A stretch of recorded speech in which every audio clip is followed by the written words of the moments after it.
Every season of Survivor is a story, but sometimes that story can be told over the course of multiple seasons. Some players will have two-part stories, while others can play 3, 4, 5 times and have a much longer tail. Why do some players rise and fall and never recover, while others can fall and still get back up and succeed? Well, today we're looking at the rise and fall of Lex Vandenberg, who first played on Season 3, Survivor Africa, as the game's first ever anti-hero. 39 days, 16 people, 1 survivor.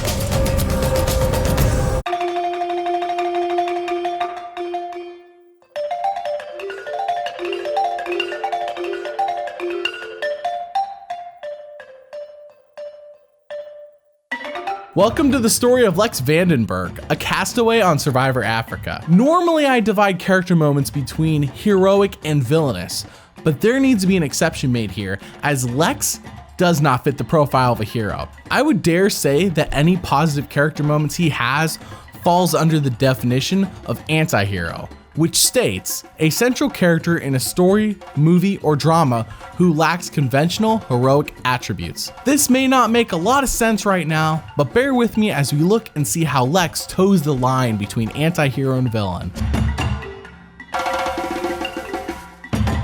Lex Vandenberg, a 38-year-old father and marketing manager hailing from California, finished in 3rd place and was the dominant force of Survivor Africa. Lex took the game by the horns and rode the bull in a wide variety of directions. Everyone saw him as the frontrunner, and he played up to those expectations. So why did he lose, and why was he such a polarizing figure? Let's find out. Lex isn't truly introduced to us until halfway into the premiere episode. His tribe, Berghe, are in the middle of retrieving water from their watering hole, though calling it a watering hole is a generous name given that it's actually just a place where elephants take their dumps at, and there also happens to be water there. Lex introduces the audience to the dangers of drinking from there, but also introduces himself when he says, "If you don't boil your water out here, you end up with what they call amoebic dysentery, which basically has you puking and crapping your guts out." It is immunity time, and each tribe has to push a cart with fire to various checkpoints and light up those checkpoints. Lex and his tribe mate Ethan Zahn are leading the charge on the cart. Ethan trips many times, but not once does Lex show frustration or loss of patience with Ethan for doing so. So Berghe loses immunity and has to go to tribal that night. But let's circle back for a second here. Each tribe was given supplies at the beginning of the game that they would need to survive. Among those supplies were a few cans of food, such as cherry and beans. Earlier in the episode, everyone shared a can of cherries, and Ethan had actually noticed that Clarence Black had eaten 2 cherries at once, while everyone else ate 1 at a time. They were passing the can around, everyone was eating 1 at a time, and Clarence ate 2, and Ethan noticed. Now, we don't hear from Lex on this happening, meaning Lex either didn't notice or just wasn't important because Ethan told us about it. However, after the immunity challenge, everyone goes to the elephant dump watering hole except Diane, since she was feeling ill after the challenge, and Clarence, since he volunteered to look after her. While everyone is gone at the watering hole, Clarence and Diane eat a can of beans. We are never shown this happening, but Clarence and Diane tell us it did when everyone gets back. Diane said the best thing to do would be to open and get her something to eat, because we wanted to get her strength up. She said, well, maybe something to eat will help. So I said, well, I'll do that. Now, people are mad at Clarence since he said he only opened it for Diane to make her feel better, but it's also discovered that it wasn't just for Diane, since Clarence had actually eaten some as well. I got her something to eat, so we split it while she was gone, just so she could feel better what she does. This makes Tom and Ethan upset, and they really got on Clarence's case, while Lex says that it's cut and dry. You blew it, and we're pissed off. And we now need to deal with a situation where we were starting to build trust. The trust has been broken, and it needs to be built from square one. What Clarence did was wrong, and he has broken the tribe's trust. While Ethan and Tom go off on a tangent about how the army would kick you out and shoot you for doing this, which is not true, Lex takes things in a manner that shows rational thought and does not spit venom at Clarence like Tom and Ethan are doing. At Tribal, Lex votes for Diane since she is basically spent after that first immunity challenge and is not going to be helpful to the tribe in the future. This is the smart move, as Diane is the one receiving majority of the votes. The premiere of Survivor Africa shows us that Lex is a very rootable anti-hero who is not afraid to express what he is thinking, but he does seem to be level-headed when a situation arises. At first glance, he looks like a troublemaker, especially considering 2001 and how tattoos were not mainstream at the time. We don't see much strategy from him here, but choosing Diane over Clarence is the right move. By the way, thank you for watching this channel and supporting it by liking and subscribing. If you want to help pick what videos I make and watch them all weeks and even months early, then consider financially supporting us on Patreon. It only costs a few bucks a month and you can cancel at any time. Thank you for your support. At the start of episode 2, we hear from Lex about how it was decided that Big Tom would throw a vote on Clarence to send Clarence a message about how he was on shaky ground and the tribe hadn't forgotten what he had done. For one of us to vote for Clarence, just to teach him a lesson, and just so that he knows that he's on shaky ground and that he needs to shape up. This shows that Lex has a strong opinion on what he thinks is right and wrong, but this is actually a dumb strategic move since this could only hurt Berghe in the future if they ever had a tie vote with Samburu, as shown in the previous season in the Australian Outback when there's a tie and Jeff goes home because he had a previous vote. So not a great idea here either. Later on in episode 2, Lex's tribe mate, Jesse Camacho, is dehydrated and cold, and it is clear to the tribe that she is suffering. While having a conversation with Tom, he says how Jesse says she is all right, even though she clearly isn't. Well, you know, no one here is going to tell whether or not they're feeling all right. If they're feeling sick, they don't want to show anybody that they're weak because they figure we're just going to vote them off. Lex points out that no matter how much someone is suffering, they're not going to admit it in this game since it's likely to get them, voted off. Lex is having a conversation with Ethan, which leads Lex offering him a three-way alliance that includes Tom to go to the very end. Ethan seems to agree to it. And I talked about our three-way, agreement. You, him, and me. Right after this, Ethan observes how everyone seems to like Lex, so it makes it easier for Lex to push things in the direction of his choosing, since people like him and they trust him. While this is good on Lex, it makes Ethan actually weary of him. Everyone trusts Lex. He's on everyone's team right now. He's on everyone's side. Everyone likes him. That's why I'm a little paranoid. For all I know, Lex is playing both sides of the fence. It is immunity time, and it is the gross food challenge, only this time, it isn't food. They're drinking cow blood, fresh and straight from the source, albeit mixed with some milk. Lex seems to actually enjoy drinking this.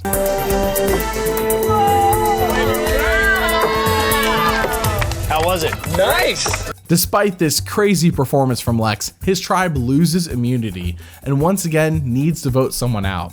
At Tribal Council, Jeff asks Lex about the importance of trust. He expresses that trust is one of the most important facets of the game and that you have to trust those in your tribe to survive, no matter what. Trust is probably one of the biggest issues of all. If you can't trust the people that you're with, that's a problem. And given the fact that we have had a couple of speed bumps, it's made it harder moving ahead. Lex votes with the majority and gets rid of Jessie since she is weak and not a help to their tribe. Episode 3 is a quiet one for Lex, but we see the clear leadership role he has carved out for himself in the tribe when they're standing around talking about what to do when they see lions, which is a fairly common occurrence in this season. Lex says you have to stand still and not run away. If you run, then the lions will view you as prey, which is half right. When you see a lion, you're supposed to stand still and make yourself appear larger to scare them away. Staying still and looking scared won't do the job. But it seems like everyone listens to Lex, and that's the important part. We need to stand absolutely still. As soon as you run away, you immediately throw a signal that you're prey. Once again, episode 4 is quiet for Lex as the fear of the animals they're encountering is ever present. When coming back from the watering hole, they run across the most dangerous animal they could. Lex explains how this makes the experience all the more real, and it kind of puts them, meaning the castaways, in their place.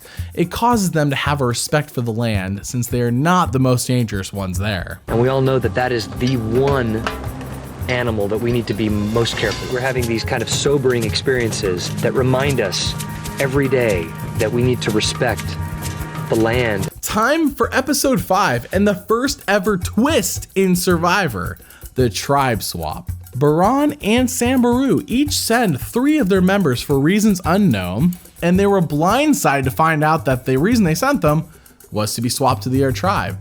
Prior to the tribe swap, it was a 6-6 tie for the tribes. Each tribe had 6 members. Lex, Tom, and Kelly Goldsmith all swap over to Sambaru, forming the new Sambaru, which has each tribe now evenly split between 3 original and 3 new members. This is a downgraded position for Lex since he seemed to be firmly in the majority at Baran. Almost immediately upon arriving at Sambaru, Lex can plainly tell how lazy the Sambaru tribe is based upon how the camp looks, and the tribe mates, well, the way they're acting. This gives him a good indication of what he has to put up with until the merge happens. We were pissed about the fact that when we got there, it looked like a bunch of lazy people had been running the camp. In an attempt to figure out who has votes against them so that they can utilize a tie vote to their advantage, Lex incorrectly thinks that Brandon has previously gotten votes against him, and Brandon does not have any votes against him. I think Brandon's got at least a vote against him though. You think that? Episode 6 rolls around, and Sambaru's laziness has extended beyond just having poorly handled equipment and not much firewood.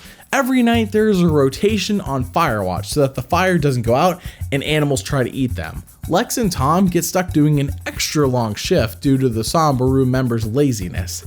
However, unlike the former Sambaru members, the ones that are now on Baran, who would be obviously upset and take it out on the current members, Lex maintains a level head and acts mature about the whole situation.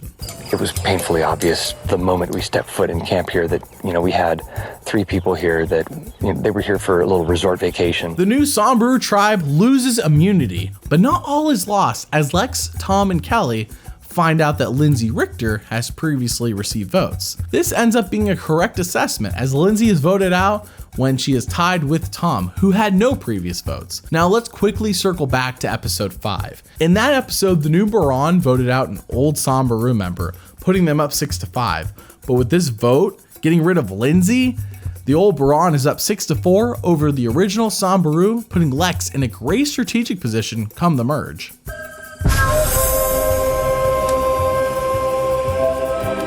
It's time for you to go. It's episode 7 and the merge is coming and everyone knows it.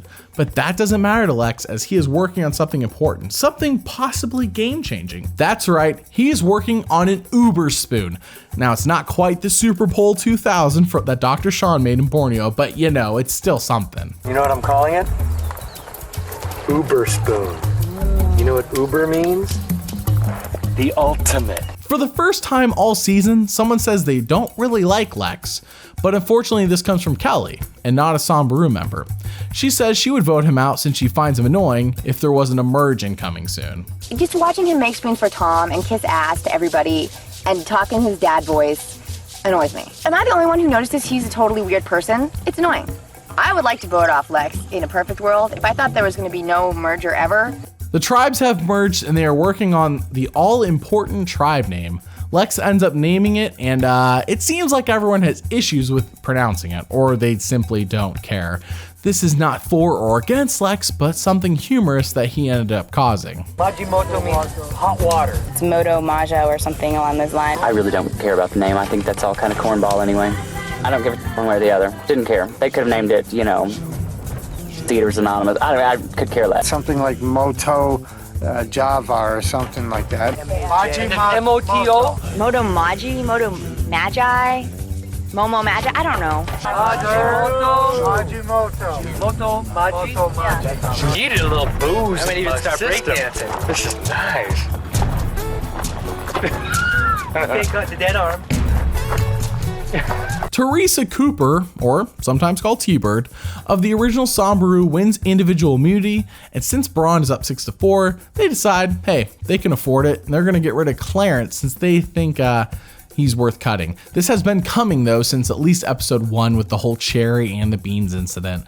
Lex decides the honorable thing to do would be to tell Clarence he's going home before Tribal, which may be honorable, but it's also really dumb. I didn't want to lie to you about anything, and I wanted to tell you just face to face that we've all decided to vote you off today. And as if that's more ethical, because Lex is like, well, I can't bold-faced lie to him. Lex then has a conversation with Kim Johnson, an original Braun member, and afterwards she tells us she is guarded when talking with him and suspects he may be playing both sides. which is an incorrect assumption, but it seems like his assertive way of talking has her on edge. I don't like being told what to do. I don't know at this point that Lex is playing both ends against the middle, but I'm a little bit guarded with all that. So T-Bird made a promise to not vote for Clarence, and everyone else is voting for him. So she decides to vote with Clarence for Lex, which is no good if a tie comes up in the future with Lex's name attached. But the bigger point to be made here is that, like Kim Johnson, Teresa is also nervous by Lex, and she labels him a target. I think you're a wonderful, fascinating person, but your leadership, strength, and skills make me a little nervous for down the road, so I'm giving you my vote. So with the vote, Lex and everyone else, minus T-Bird, vote out Clarence and subsequently make Baron's advantage over Sambaru a mere 5-4. The tribe has spoken.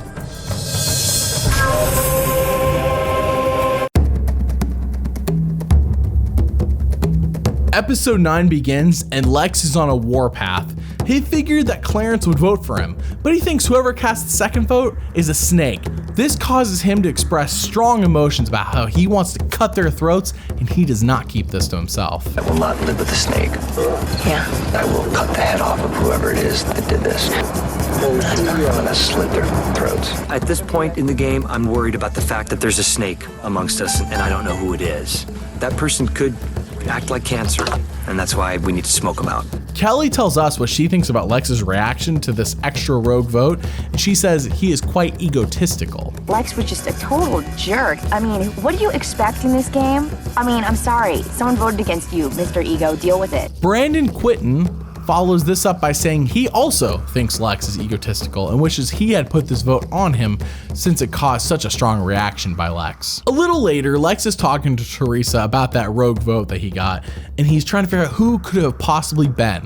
Without asking her if it was her, he tells her he doesn't suspect her, and of course, looks like a fool since he is wrong. The moment I met you, I knew that I trusted you, and I trust my gut over my eyes any day. My gut told me that you're the real deal. Later on in episode 9, it's now 2 days later after all the discussion about the rogue vote, but Lex is still hung up on it and who it could have been. There was that mystery vote, and my goal was in 3 days to figure out who it was that cast that vote. After having some conversations with Brandon, Lex suspects that it may have been Kelly who backstabbed him. And he heard Kelly talking to Frank and T-Bird, and he distinctly heard her say the words, "free agent." Just a quick reminder that Brandon is a former Sambaru member and Kelly is a Baron member. This is of course an incorrect assumption about Kelly since she didn't backstab him and T-Bird did. There is absolutely no doubt in my mind now that Kelly's turning. Lex then offers Brandon a deal. Let's vote out Kelly tonight, and then after that, Brandon can replace the hole in Lex's alliance that Kelly's departure will leave.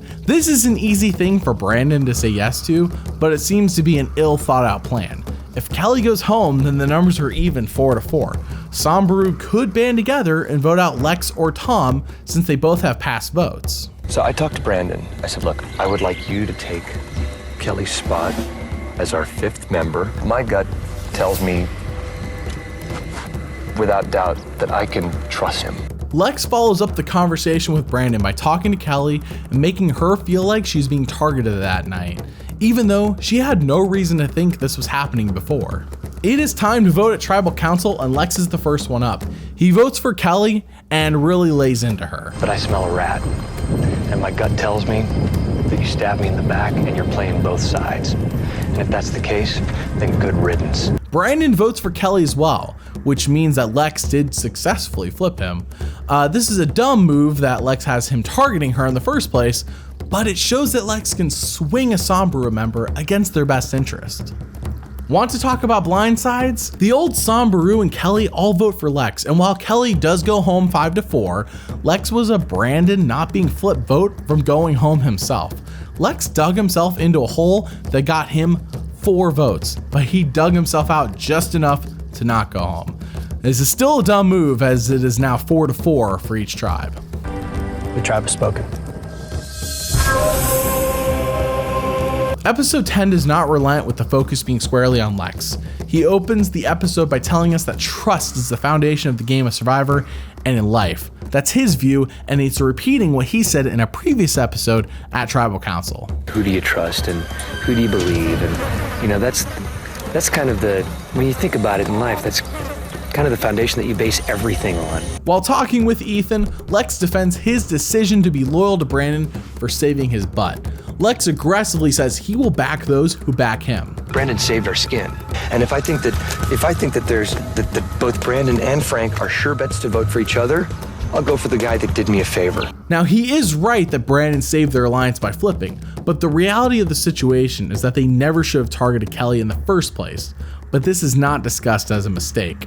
Later on, we hear from Lex about how Frank had approached him about being in an alliance. Lex told Frank no, which is the wrong thing to do, as you always say yes to people wanting to work with you, but apparently Lex now hates Frank as he dogpiles on him. This comes across as justified from an emotional standpoint, but it seems like Lex's emotions may be controlling his rational decision making. Ethan approaches Lex since he is a little worried about this newfound alliance Lex has with Brandon.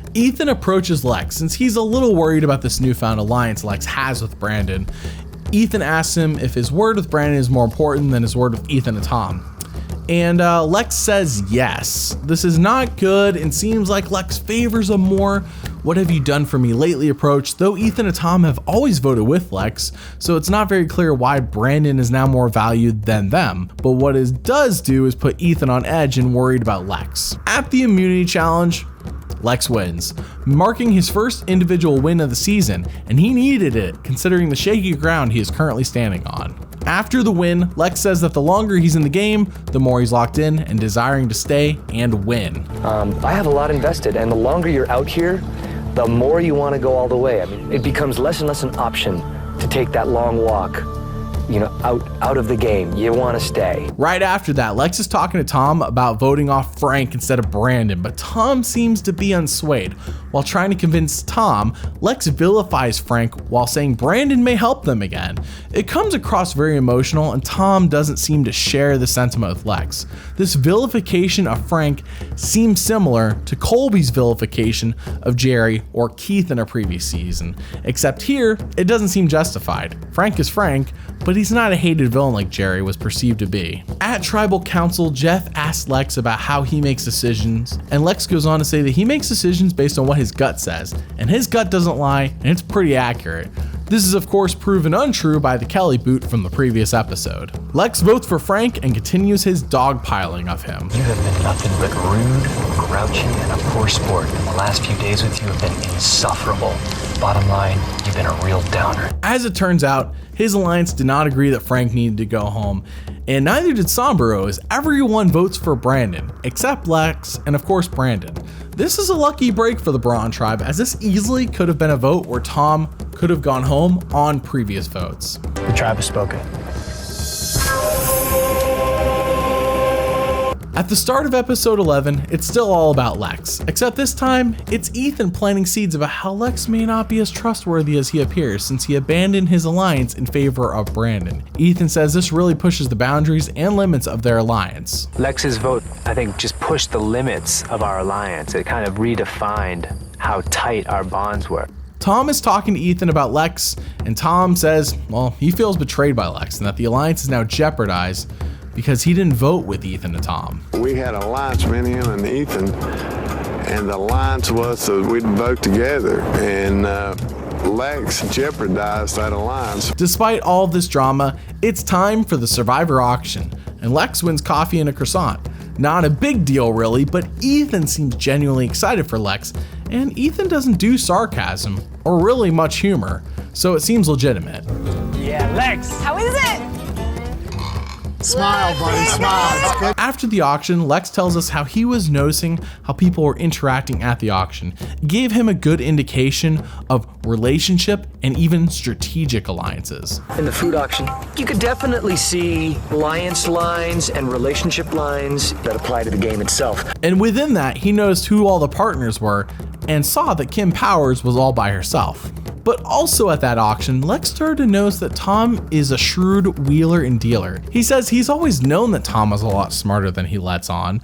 After all, Tom wants people to think he's just a silly hayseed farmer from Virginia who's simple and stupid, but he's actually really smart and utilizes that persona to endear people to him. Not long after that, we see Tom bathing Kim Powers which is really just him dumping water on her while she opens up her bathing suit to it while laughing. Lex says that Tom can basically get away with murder out here, and Kim Johnson explains that, yeah, that kind of is the case. Tom is harmless, so no one views it as a big deal. The immunity challenge is another favorable one for Lex as he wins again and ensures he stays off the hot seat for just one more tribal. Lex wins immunity again.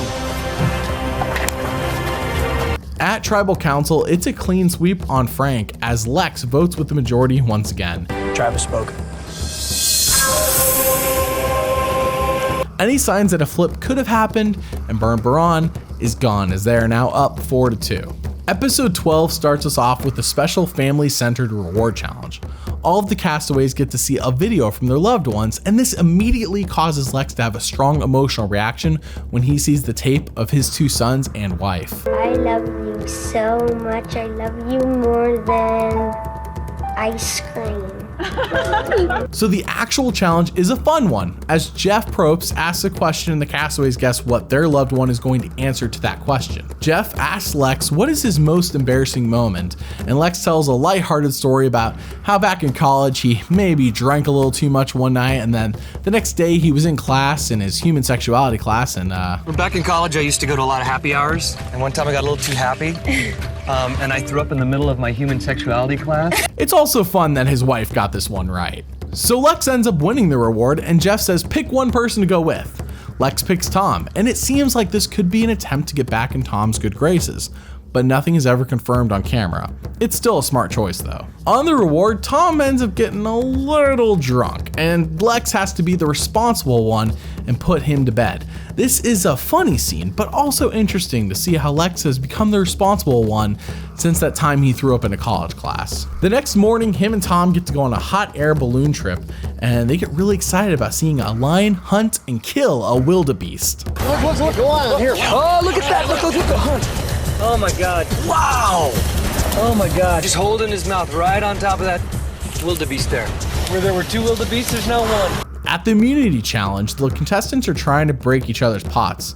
Teresa and Kim Powers show visible excitement that Lex's pots get hit and that he loses. At first glance, it seems like it's just because Lex had maybe won the previous 2 immunities, but when he doesn't win, Teresa tries to flip Kim Johnson and Tom to vote out Lex, which means Lex is still a big target on the board. This is followed up by Tom saying he's still mad at Lex even though he took him on the reward.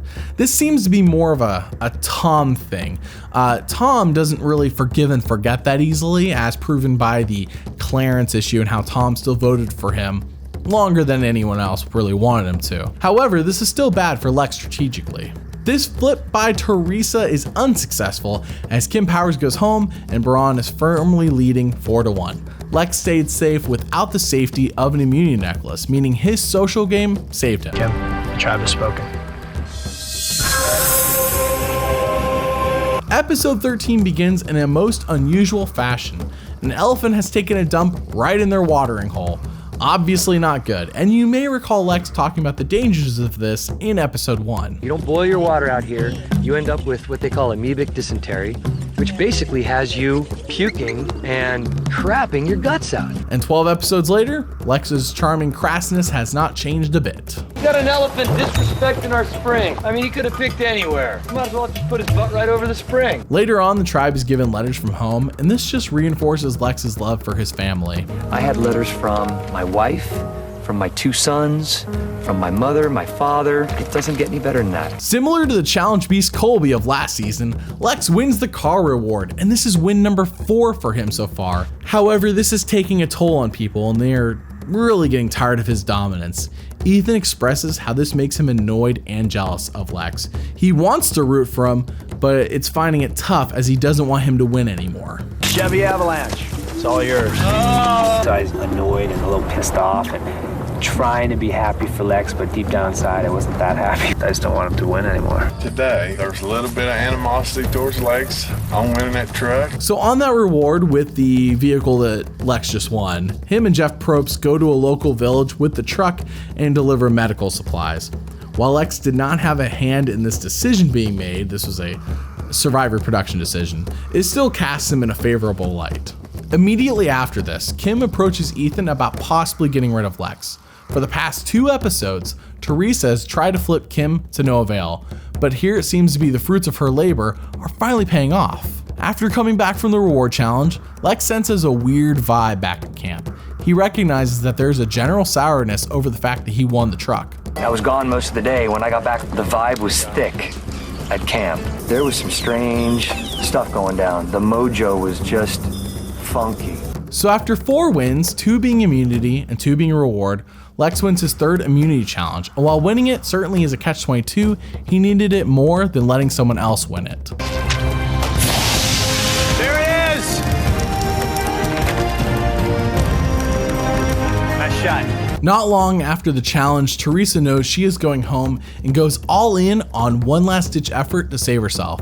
She endears herself to Lex by confessing that she was the rogue vote from back in episode 7, which Lex takes in stride, but she also tries pinning Tom by saying he was planning on voting Lex out. This is a half-truth, as he was going to vote Lex out if Teresa could get the numbers, but she leaves out that bit of information. This makes Lex mad that Tom would even consider flipping on him, and he says he will cut Tom's throat if this is true. And if I think that he's in a situation where he's about to screw me over and stab me in the back, I'll cut his throat. At Tribal Council, it seems like the jury is making a statement.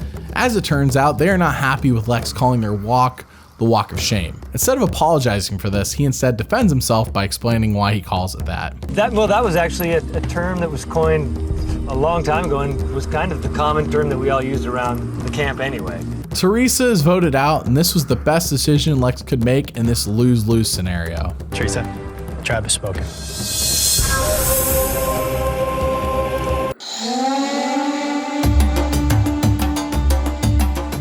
Finale time, and it begins as most of these later episodes do, with Lex.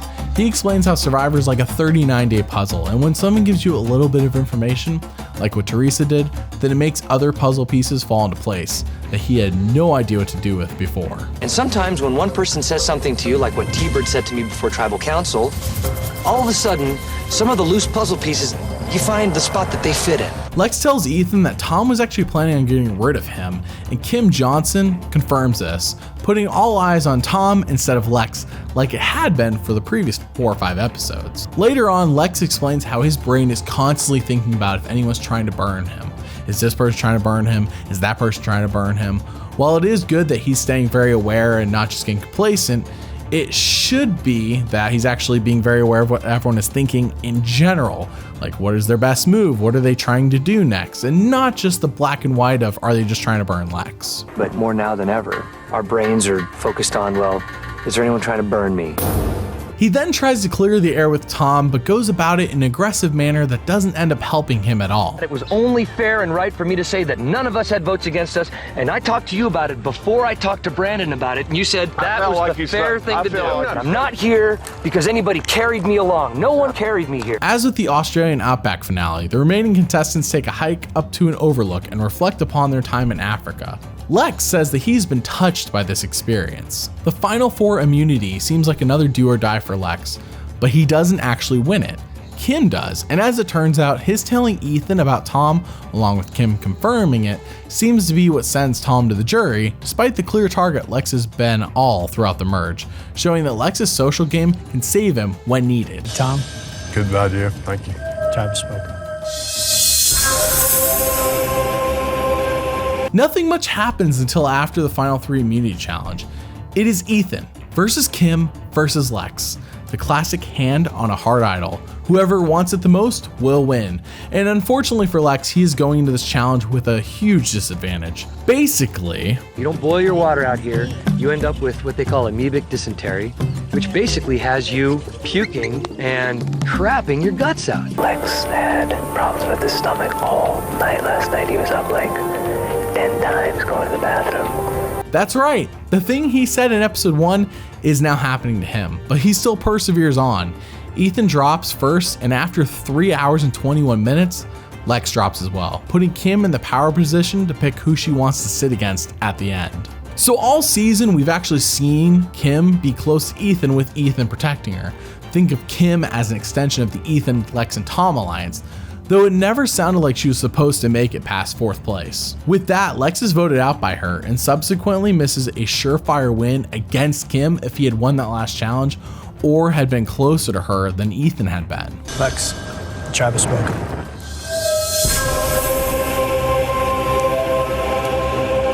The next day, Kim explains her rationale on why she picked Ethan over Lex, and she states this is basically because Lex seemed entitled. Now, we never see Lex actually act entitled in the show, but we do see him winning a lot of challenges, which could give an aura of being entitled. But I feel that Lex thought he deserved it. I'm not so sure that Ethan felt he deserved it. Lex came so close. And this is never said on the show, but in my personal talk with Ethan, he says he thinks at the time, if he had won that final immunity, he would have taken Lex to the final 2. So literally it was the worst case scenario for Lex when Kim Johnson won. Could Lex have beaten Ethan in the final 2? Maybe. He was a very emotional player who also crushed it at challenges and is the first ever anti-hero in Survivor's history. A Lex who can learn from his mistakes could crush it if he were able to keep his emotions in check. So, how does he do on his return to the show in Season 8 All-Stars? 39 days, 18 All-Stars, 1 Survivor.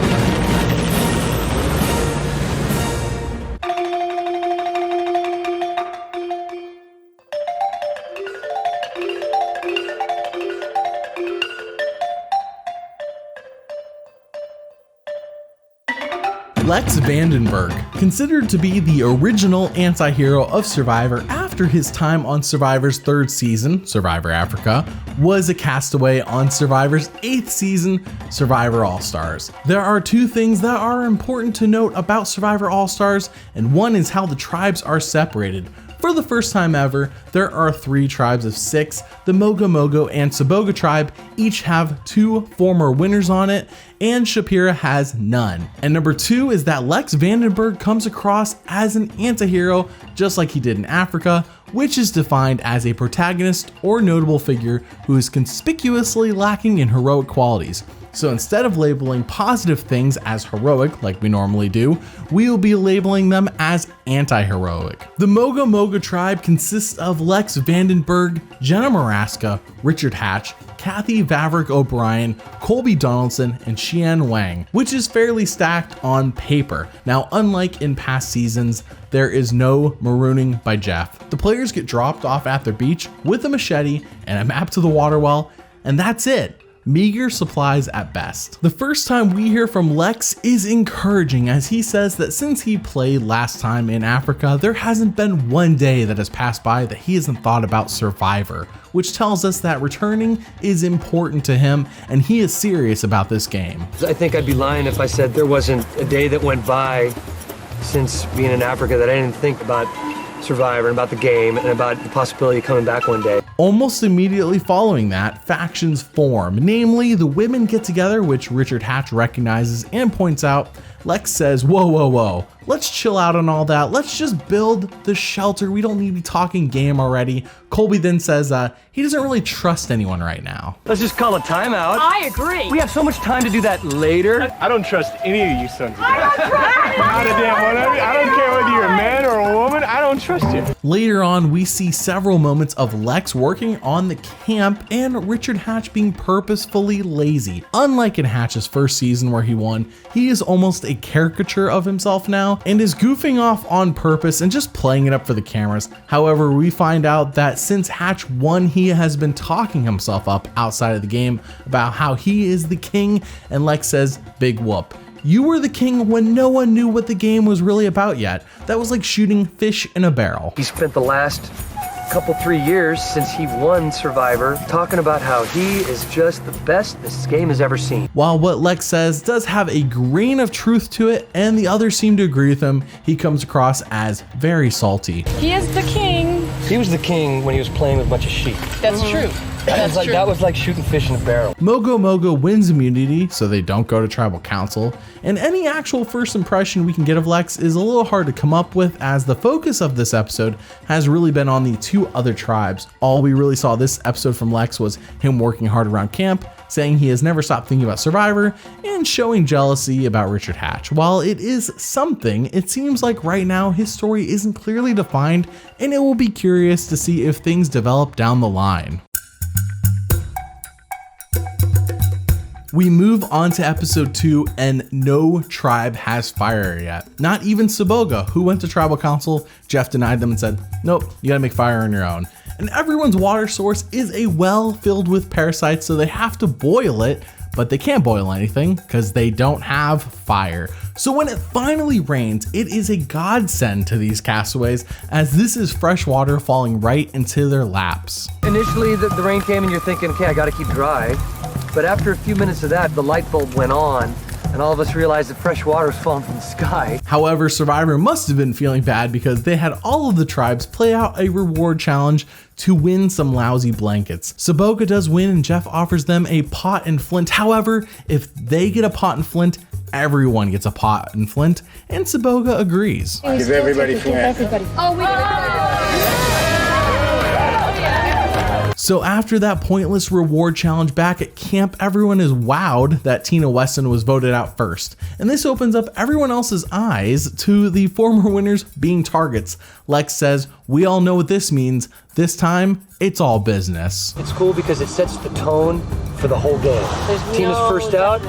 We all know what it's business this time. Once again, Mogo Mogo wins immunity, so they are safe, and we slide into episode 3, where not only does it seem to be raining all of the time, but when it isn't raining, the bugs are just constantly biting and causing a whole lot of itching. However, an even bigger issue is going on at the Mogo Mogo camp, as Jenna Maraska has been sulking, and as it turns out, her mom is sick with cancer. Now, we knew this was happening when she was on the Amazon, but apparently Jenna senses that it is getting much worse now. Lex and Shiann seem to be empathetic about how she is feeling.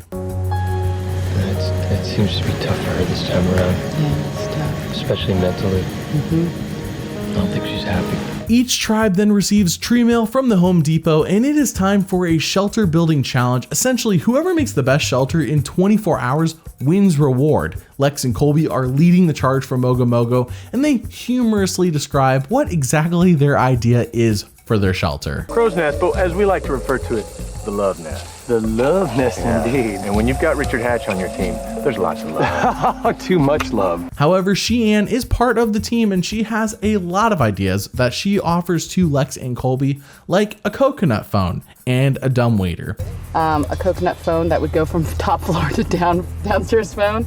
A dumbwaiter, if we do a bi-level, we could have like a pulley. Which doesn't interest the guys at all, and Shiann is hurt that it seems like they weren't even listening to her. While Shiann's ideas are pointless if the point is to win the challenge and don't add any actual value to the shelter, how Lex handles it is wrong. Instead of saying, those are some great ideas, Shiann, why don't you work on that while we work on this, he just blows her off and ends up annoying her instead. Now, when the professional inspector comes, he shakes the shelter and really puts it through its paces. While doing this, Lex jokes that, hey, at least now we know Richard Hatch can use it, which at first seems a little mean, but actually all season, it's been a running joke about how Hatch is fat, and it's all in good fun.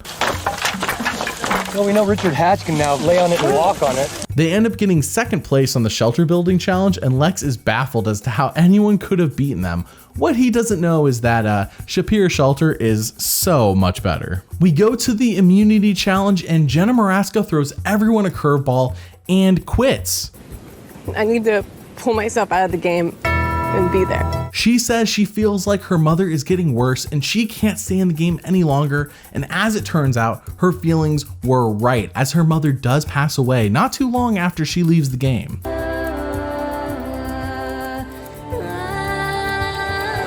Life is so short.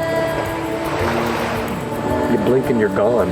Episode 4 starts off and it rains hard, which is just a common theme this season. So much so that Mogo Mogo can't keep their fire going, and now they have to rebuild it from scratch. While doing so, Kathy puts some coconut husk on her head, which prompts Lex to make a dad joke that we used to see a lot of in Africa. You're gonna make a wig? It looks like your hair! Take me to the Casbah. However, immediately following that, we see an evolution of Lex's dad joke. You see, Richard Hatch is naked, and this is happening like all of the time. It's common at this point. I am pretty sure he spends more time on screen nude than he does wearing any clothes at all. So when he catches some eels and comes out of the water, holding them up side by side to him, Lex says, So what's that one in the middle, Hatch? That's your bait box. However, Richard catching all these fish and keeping the tribe fed is not enough for Lex to want him to stay. In fact, the first chance he gets, he wants Richard Hatch gone. Now this reads a lot like Lex wants Richard out for personal reasons, as strategically, Rich is a free agent and Lex could rope him in, but he is choosing not to. At the reward challenge, the castaways are playing an elaborate game of Go Fish basically. While this does bring out a lot of witty and fun banter between quite a few of the castaways, for some reason, Lex takes this to a flirtatious level with Jenna Lewis, which is awkward considering he is married. And no, he's not married to Jenna Lewis. Jenna, could you tickle me with your feather? No. Jenna, Leg? how'd you feel about giving me a little sponge bath? They don't win the reward challenge, but at the immunity challenge, they are tasked with blindfolding everyone while having one non-blindfolded player on their tribe be their caller. They're being blindfolded to go find puzzle pieces, and out of everyone, Lex looks the silliest in this entire scene. Lex, listen to me! I can't see you! Reg, have you got any? No! However, when it comes time to do the puzzle, Lex leads the charge for his tribe and they win immunity once again. No tribal council means we enter episode 5 and there is a twist for the reward challenge. Whichever tribe loses, they will be dissolved into the 2 other tribes, meaning that the winning tribes will draft players from the losing tribe. Now Mogo Mogo, they don't lose, in fact, they win. And Colby says, hey, let's draft Ethan since he is a former winner, and that way we have an easy person to vote off. So when it comes time for them to draft their players, they do just that. They draft Ethan Zahn, who played with Lex on Africa and was closely aligned with him, and they draft Jerry Manthe. Pick first. Okay.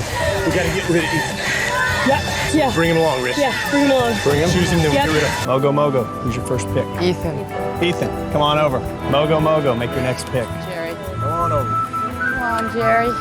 For the first time ever, Mogo Mogo can't finish a challenge in second place and be safe, which is what has happened all season so far. Now if you come in second, you lose, which is exactly what happens to them when they lose at the immunity challenge and now have to vote someone out for the first time. Shapira wins immunity! Back at camp, Colby talks with Ethan and says, you know what, let's vote out Hatch. Since Ethan has no power in the game, he of course agrees with this, because why wouldn't he? And Colby tells Lex, who tells Kathy and Jerry that Hatch is going home tonight. Lex is kind of being the errand boy. Lex has actually been wanting this though, as we plainly saw in an earlier episode, and Kathy and Shannon seem to both be on board with the plan and actually attribute Colby as the one calling the shots and not Lex, which is great for his threat level. I think we just need to really watch Colby with that because he's calling the shots. He's very okay. All right, good. While Jerry wasn't completely on board with the idea of having Hatch be voted out since he has no power in the game and she has a personal vendetta against Colby, the numbers aren't there to make a flip happen. So the move that currently doesn't make a lot of strategic sense but has a lot of personal feelings behind it happens, and Hatch is voted out unanimously. Rich, the tribe has spoken. As episode 6 starts, we hear from Kathy and Jerry about why the flip to get rid of Colby didn't happen. Apparently, Jerry was following Kathy's lead, and Kathy didn't want to upset Lex and make him feel betrayed by her if she did flip on him. Even though she's not voting out Lex, she would not be doing what she's told Lex she was going to. She is keenly aware of how once he feels betrayed, then there is no turning him around, which means people who are loyal to Lex are less likely to make a move against him. We then learn a new tidbit of info that could have never have come up in Africa due to a lack of water, but as it turns out, Lex is an accomplished fisherman. Who knew? He hadn't revealed this yet since he knew Hatch prided himself on being the provider, and Lex's goal was not to cause a rift in his tribe over something small like who is fishing. You know, I really wanted to wait until Richard was out of the picture before I picked up the spear. I didn't want it to be a competitive thing. I think kind of holding your cards a little closer is always a good idea in Survivor. He also deduces that by being the provider, the women will view him as more valuable than Colby and Ethan, which is an early indication of who Lex really wants to be aligned with in this game. At Tree Mill, Jerry has a talk with Lex where she tells him that she wants to align with him 150,000%. Her words, not mine. I just want you to know you can trust me. Okay. 150,000%. Okay. Lex correctly reads that Jerry is being truthful, and of course we know that she is being honest too, since she came over to Mogo Mogo with Ethan, and her and him are not on the same page. Appreciate that, Jerry. The conversation I had with Jerry was completely sincere. I don't have any reason to feel that it was anything but. After that conversation, Lex tells us that this time, it's all business. If he needs to exploit a friend like Jerry to make it further in this game, he will. Exploiting situations where I have a friend that might trust me, I'll do it. It's business this time.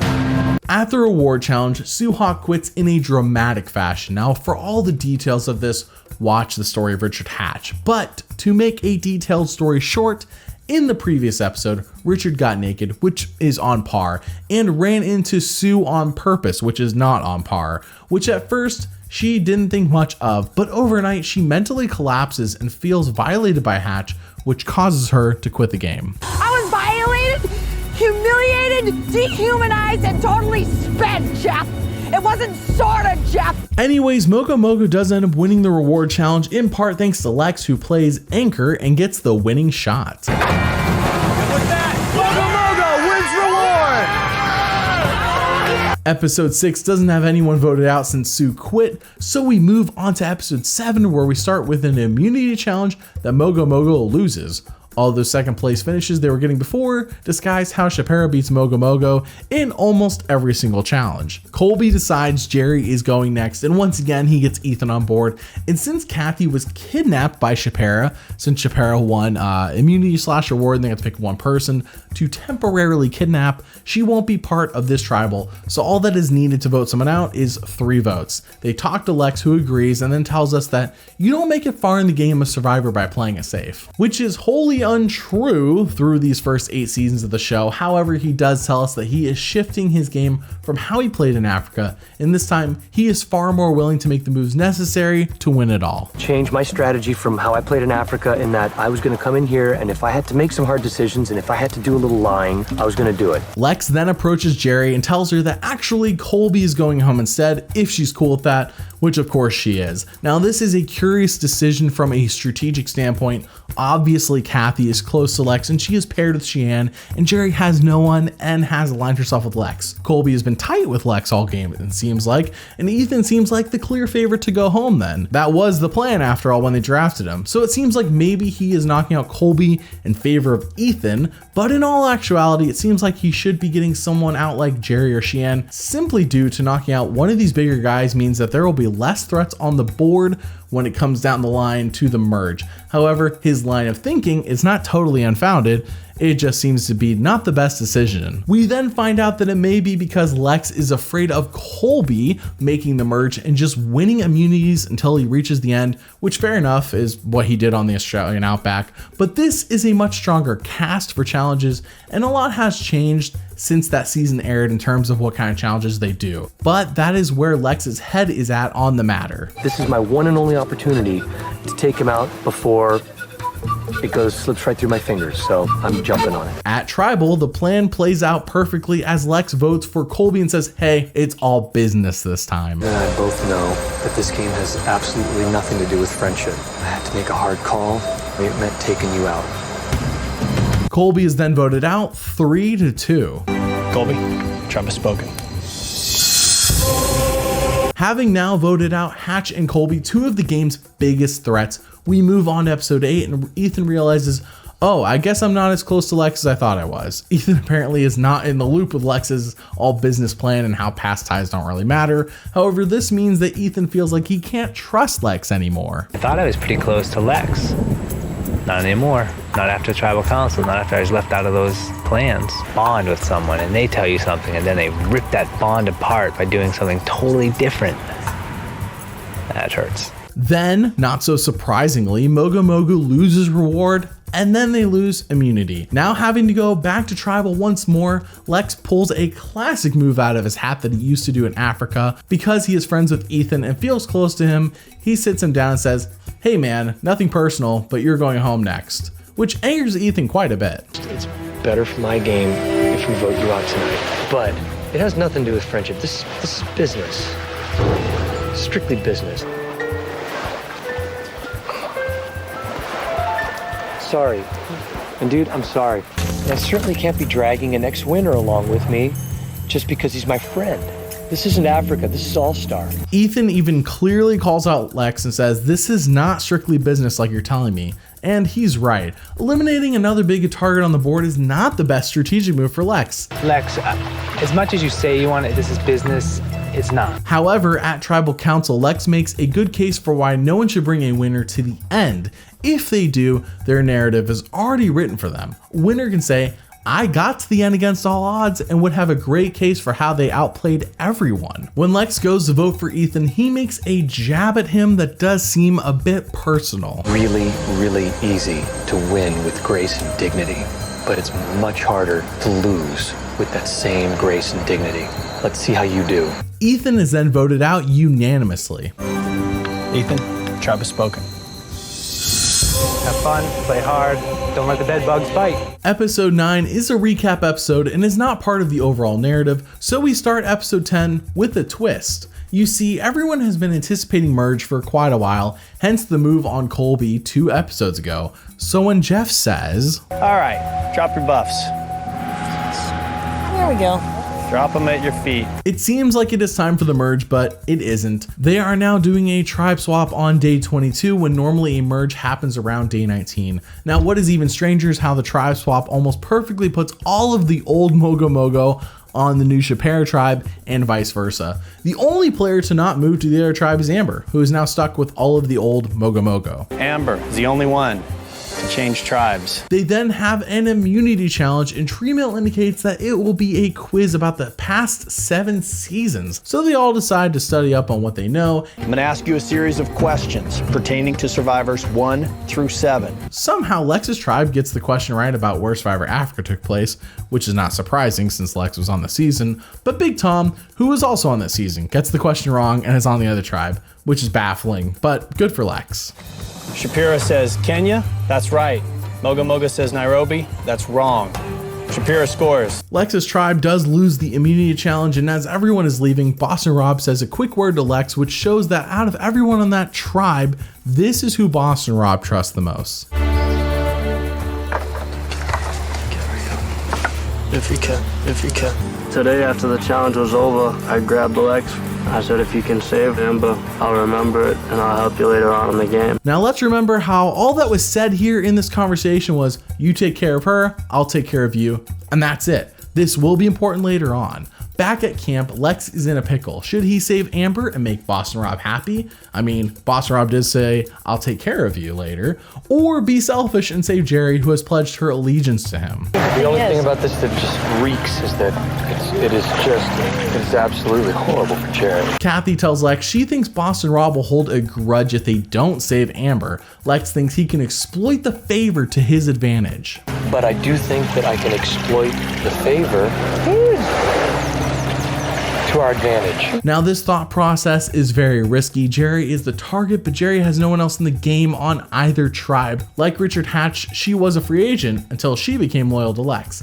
Now Lex knows Amber is loyal to Boston Rob, so what Lex is really hoping here is that his outside of the game relationship with Rob will bring him 2 votes to help him along the way, like they all vote together, versus Jerry's 1. But this is incredibly risky because he hasn't been on a tribe with Rob or Amber at all previous to this, so he doesn't know what has been going on for 24 days over on Rob's tribe. Instead of getting rid of Amber tonight, the decision to vote Jerry out instead makes more strategic sense. He does end up deciding that the risk is worth it, and once again, though this never seems to really work out positively before, he tells Jerry, you're next to go. And fair enough, she probably takes this the best out of anyone who has ever heard this from Lex in his 2 seasons. You know I love you.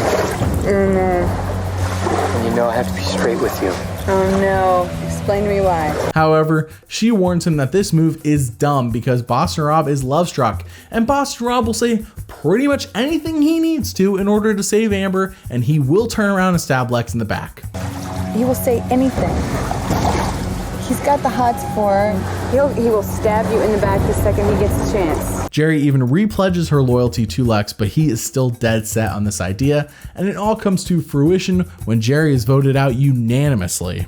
Jerry, the tribe has spoken. It's time for you to go. Lex better hope and pray this gamble he took pays off, or he could be gone next. It is now episode 11, and Lex explains his rationale one more time. While Jerry was loyal to him, he knows that saving Amber means Boston Rob owes him a favor, and Boston Rob is good for his word. Which, what Lex is really saying here is that Boston Rob's favor is worth more to him than Jerry. I cut her loose to keep Amber around as a favor to Rob. When I need to cash in with Rob, I'm sure he'll deliver. Finally, on day 26, 2/3 of the way through this game, they merge. Drop your buffs. Here we go. Here we go again. This time the buff. Yes! It is the merge color. This is where it gets exciting for a game player like me who just enjoys playing the game of Survivor. At the new merged camp, Rob says to Lex's face that he will do everything he can to keep Lex safe, but then in confessional tells us, what is he, stupid? Of course he's going to backstab Lex, which is not great for Lex's game. I will do everything I can. And you got other friends in the game too. Well, I'm making the deal, save Amber, and I'm gonna help you later on.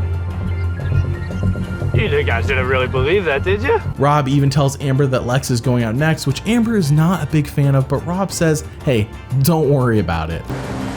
We need to get rid of Lex tomorrow. At the immunity challenge, one man and one woman get to win individual immunity, which is the first time ever in Survivor history that this is happening. Kathy wins the women's immunity necklace, and Boston Rob narrowly beats Lex for the male necklace, which wouldn't be a big deal if Lex's head wasn't on the chopping block.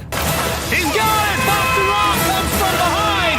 Wins immunity! Now that they are on the same tribe and have actually been living together for a while, Lex is seeing how Rob has taken 0 steps to make Lex feel comfortable, and he feels like he may have made a huge mistake by saving Amber over Jerry. I realized that I made a huge mistake. I made a potentially game-ending blunder. Rob then pulls a classic Lex move and goes and tells Lex that, hey, we're voting you out next. Sorry about that. I appreciate everything you did to save Amber, but have agreed to stay together as a group. I can't even believe what I'm hearing. Lex takes this personally, even saying how he was doing a special friend favor for Rob. So how could Rob turn his back on him and stab him? You got more allegiance to them than you got to me. After asking me for a special friend favor. It is a heated argument that actually has Boston Rob saying how this is purely a game move for him. He has to do it. It's the best thing he can do for his game. And he is still Lex's friend if he wants to be.